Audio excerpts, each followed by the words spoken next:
Hello everyone. Today we are going to start with fiscal policy. It is one of the important topic in our syllabus, monetary and fiscal policies. So today we'll discuss fiscal policy. Fiscal policy refers to the taxing and spending policy of the government. So that means it fiscal policy talks about the expenditure done by the government and the source of revenue for the government, how government spends the money in the economy and how it collects the revenue in the economy, right? So a government can influence the following aspects of the economy. First is overall level of aggregate demand in an economy and hence the level of economic activity. This is the most important part of the fiscal policy because that fiscal policy directly has an impact on the aggregate demand in the economy, right? So this is the foremost objective of a fiscal policy. Second, if we talk about the distribution of income and wealth among different segments of the population, that is, it is like that political ideologies it brings. So it is due to the political ideology of the government and all that how the income distribution will happen, how fair the distribution will be done in the economy of the income and wealth among different segments of the population. So this basically focuses on the neglected section of the society where the backward part of the society so that a fair distribution of income and wealth is done so that a kind of balance can be maintained.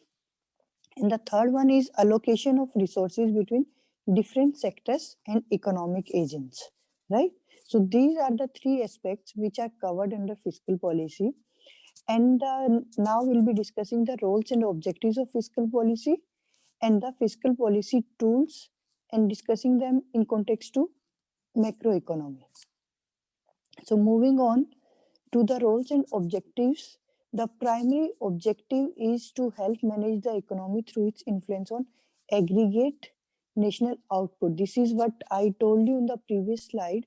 The major focus of fiscal policy is always on the aggregate demand or the aggregate output. That's your GDP.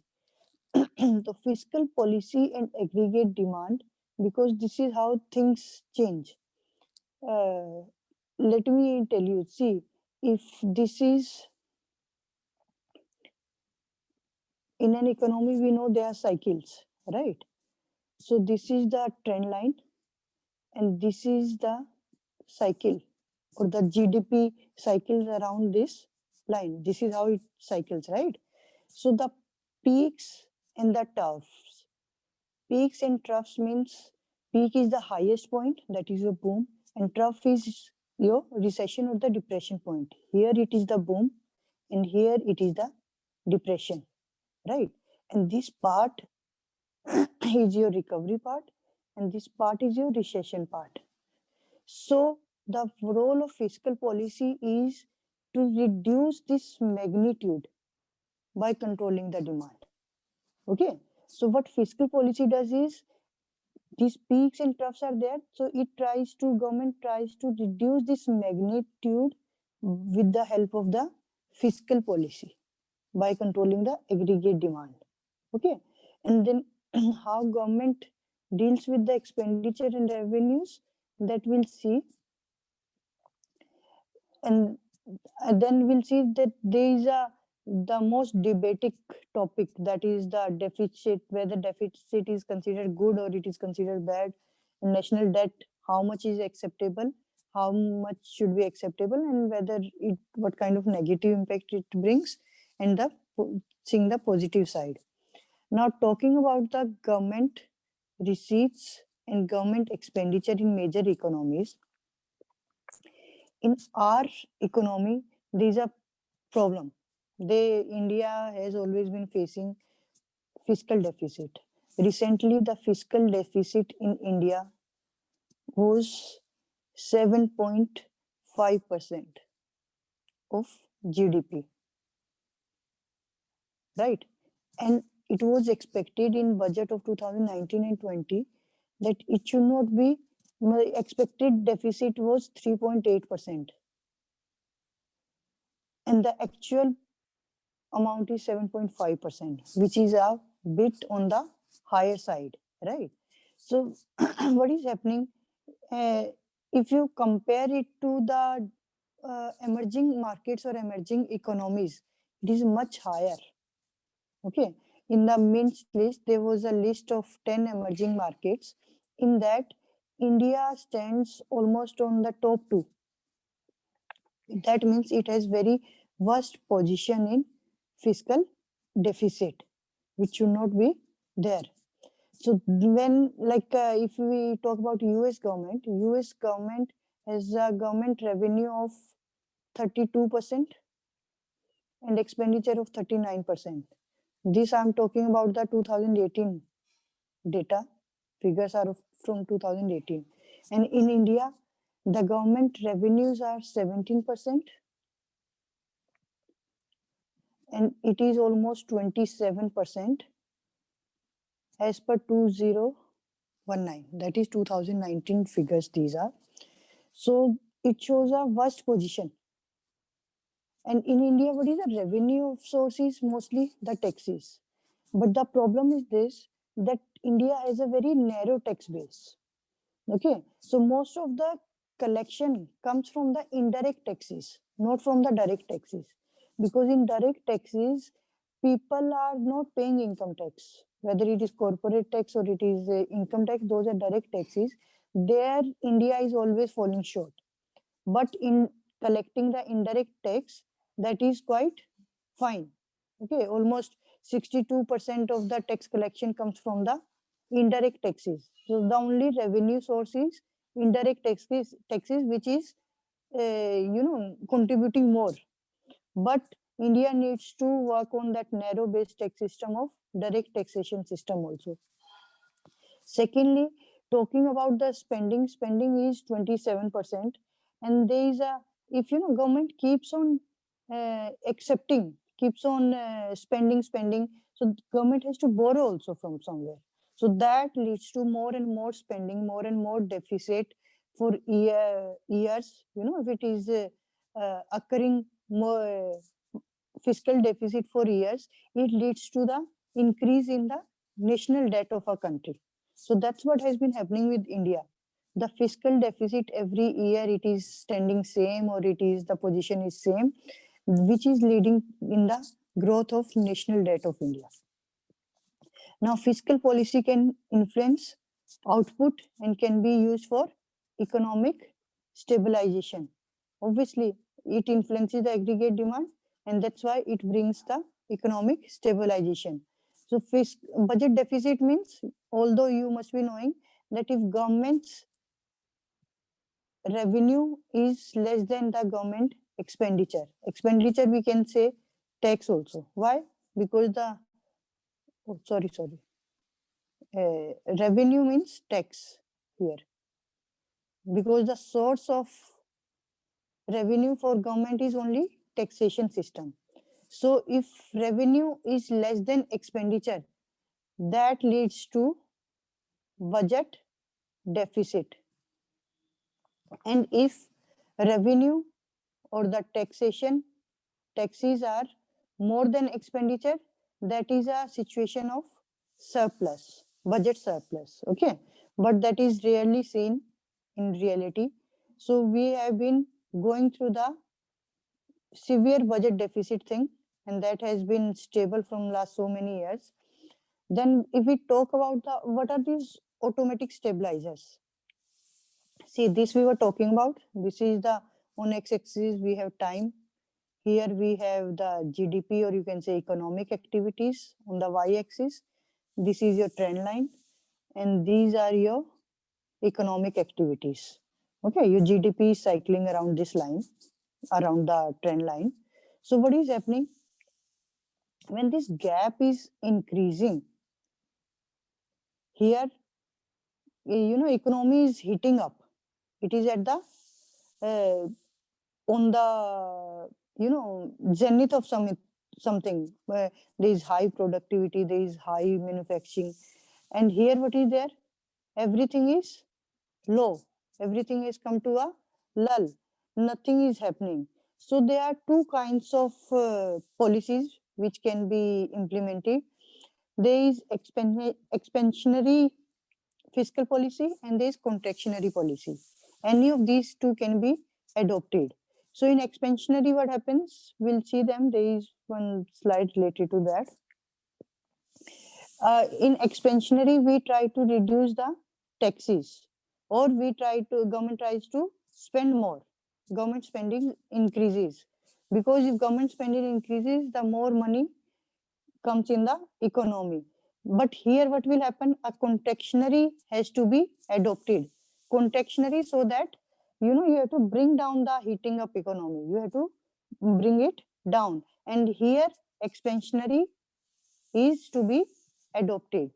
So when it is going through these cycles, then the automatic stabilizers are the elements which kick in when a country, when a economy is going through these peaks and troughs, right? So your automatic stabilizer can be taxation system. Taxation system, in the sense, more specifically, we say progressive taxes. Progressive taxes means if you are manufacturing more, you are earning more, there is more money, more productivity happening, then the taxes will increase. But if the economy has come down, everything has come down, the production has come down, people have less money, so when your taxes will also reduce. Taxes should also be reduced. That is the automatic stabilizer, that it tries to stabilize the economy between the peaks and the troughs. This is the situation of our economy. We talk about the India's fiscal deficit. Here EM stands for emerging markets, okay, emerging economies. According to the Mint, they have done a comparison of 10 emerging economies where India is on the second last. That means only Brazil is worse than India if we talk about the borrowings and lendings. All other emerging economies are much better off than India. Okay, then talking about the taxation system, see, this is again taxation system in India. As you can see, it is on the 4th level here. All the China, Brazil, Turkey, Russia, all are collecting much more tax revenue as percentage to GDP, but in India it is only 17%, okay, which is much on the lower side. Then there is a government gross debt. India is got 69% of GDP as a part of the debt. We talk about India's debt, it is 69% of the GDP. That is the second highest, which is the second highest in the 10 emerging economies. So 69% debt as a percentage of GDP, which is on much higher, and it should not be on this level. After that, it shows the total position of fiscal deficit and debt comparison of India. This blue line is India's circle, and the cycle one is, this is the EM average, all the emerging markets, 10 emerging markets we have taken, one India and 9 other emerging markets. And this red one is the average, what the average it should be falling in. But look at the India's position. Fiscal deficit is much higher here. Okay, cost of borrowing is also higher. Talking about the government revenue, it is lower. Interest payments made by the government are higher side. External debt is less as compared to the internal debt. Okay, the whatever is formed, it is the external debt is at a good position. In that, India stands at the second number. But the internal debt is too high that it compensates for the external debt also. Then tax to GDP ratio is, see here, higher. Then debt to GDP ratio here higher. Obviously, if tax to GDP ratio is so less, that means revenue collected is so less, debt will keep on increasing. And government expenditure is almost at par with the average. So this is the position of Indian fiscal deficit and debt as compared to the other emerging markets or other emerging economies. Now, government deficit and government revenue. Government deficit means revenue minus expenses. We know that. So there is what is happening. No, it is many debates are going on. There are two schools of thoughts. One is saying that it is good, deficit is good, and the other one is just opposing it by saying that how it is good.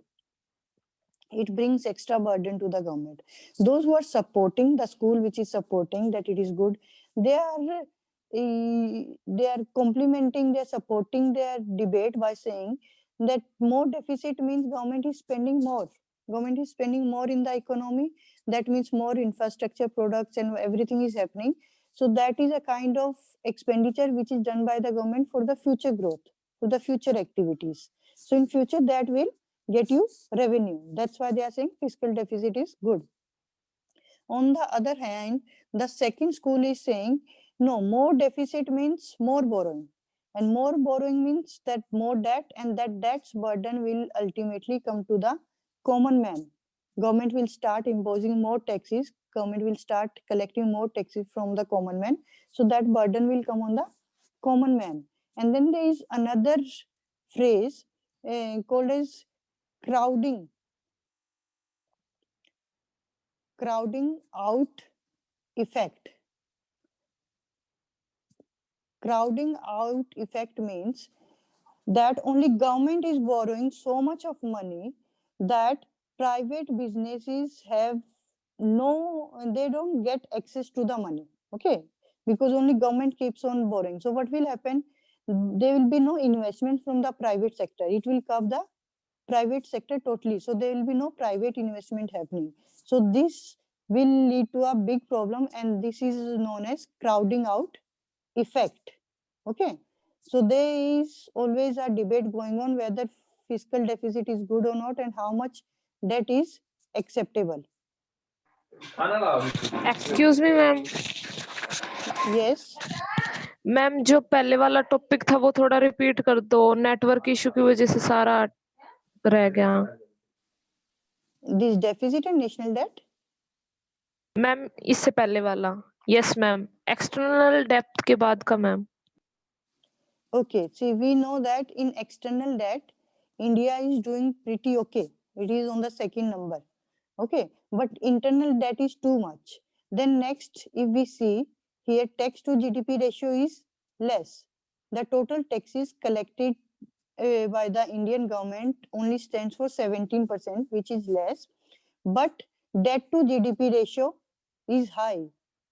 Here, this total is much higher than the average. And the government expenditure is just at par with the average. Government is spending as much as spending is done by other governments in another emerging economies, right? So overall, if we evaluate this, we get to know that India's fiscal position is quite weak. Okay, it is at a weaker side. Then fiscal deficit and national debt, whether it is considered good or it is considered bad, it is a debating topic. In the sense, there are two schools of thoughts. One is supporting that fiscal deficit is good. Another one is saying no, it's not good. It brings negative. It has a negative impact in the economy. The one who is supporting the fiscal deficit, that school of thought is saying the deficit is increasing because government is spending more in the economy, be it in the infrastructure projects, highways, railways, or for education, for anything. So government is spending more for in those activities which will give you revenue in the future. Government is spending for the future activities. Okay, so that's a kind of good sign. Right now it might be showing more expenditure, but in the future it will get you revenue. It will be a source of revenue. But the school which is opposing the deficit, which is against the fiscal deficit, they are saying that if fiscal deficit keeps on increasing every year, it will ultimately increase the national debt of the country. And if that is increased, to pay off, obviously, if that is increasing, then a government has to pay it off no matter when. Okay, but that is to be paid back. So if government has to pay it back, from where it will get? It will start imposing more taxes on the consumers, on the common man. It will start collecting more taxes from common people, and if those taxes increase, so that is a kind of negative impact. And the other important negative impact which we discussed were, it was crowding out.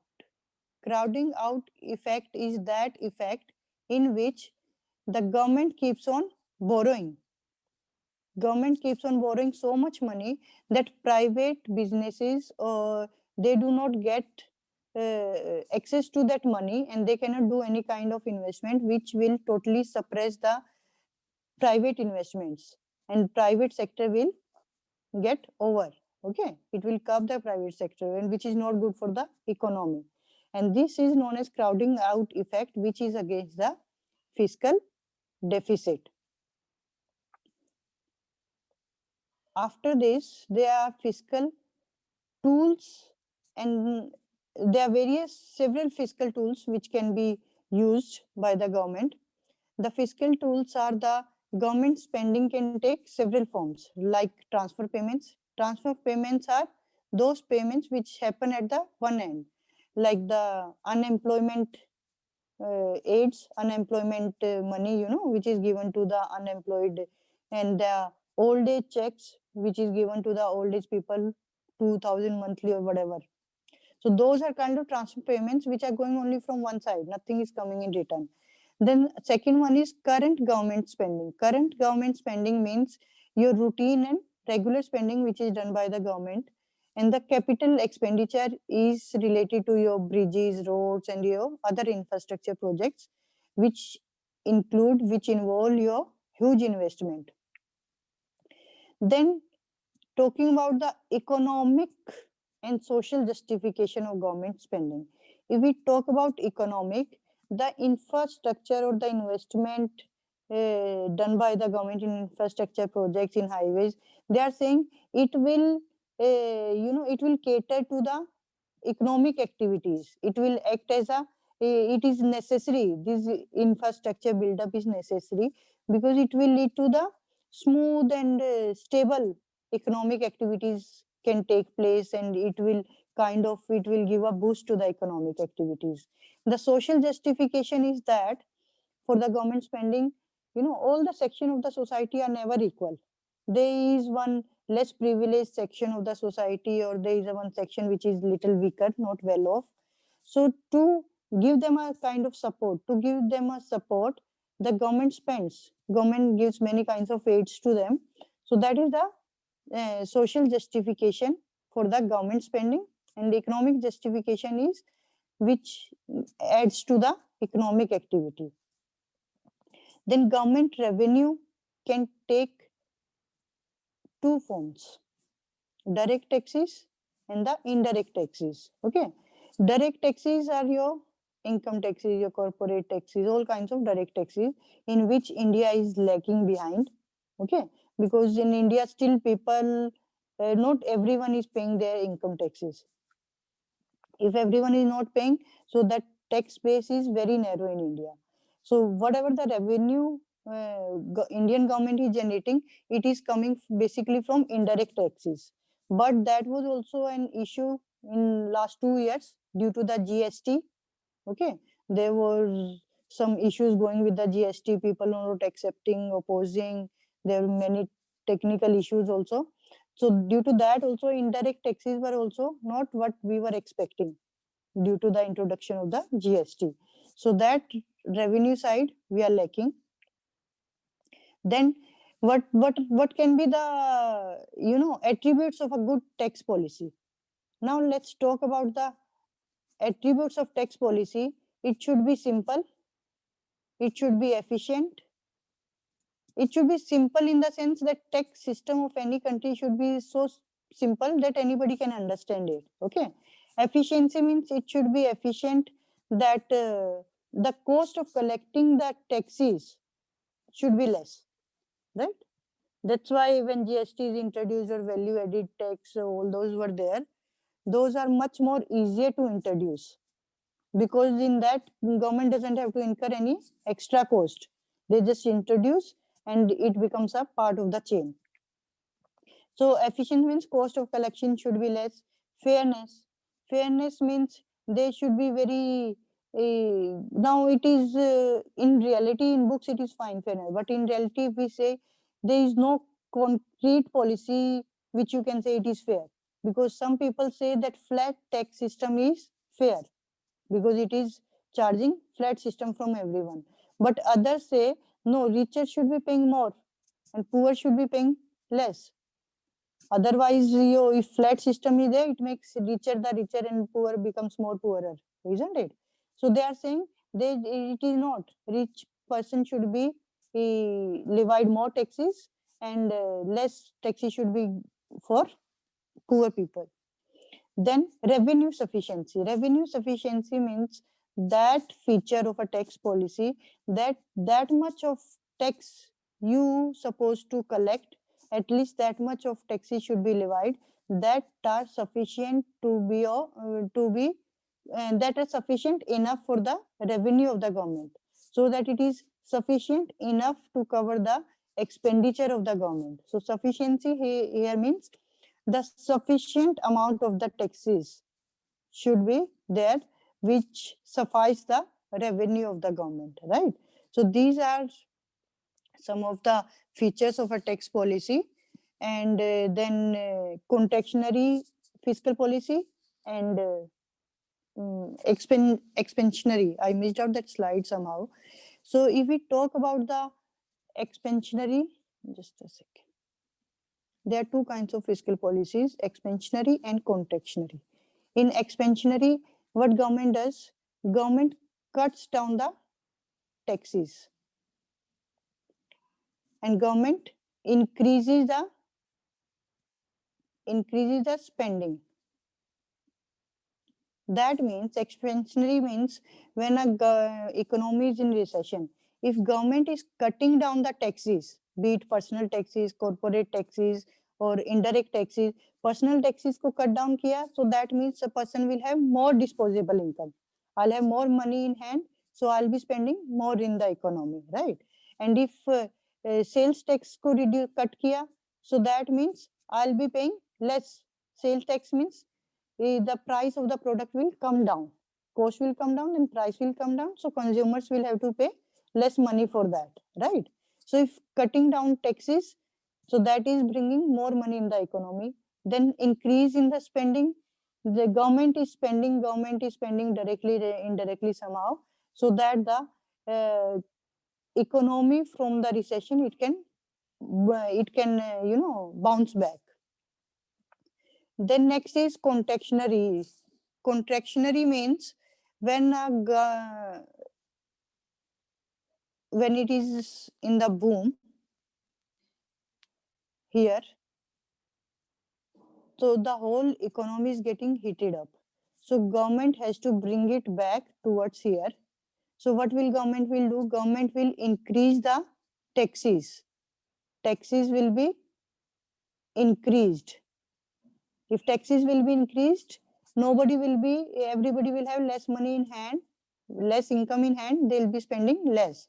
So the income it will get decreased. The total demand will get decreased in the economy, right? And the government will also decrease the spending. Now government need not to make any kind of expenditure in the economy. So if government is not making any expenditure, we will be spending more. That way things will come back to the track, right? So these are the two kinds of expansionary and contractionary fiscal policies which are adopted by the government. And this is all about fiscal policy, our status of India, if we talk about the fiscal deficit and all. Now you can ask your queries and questions.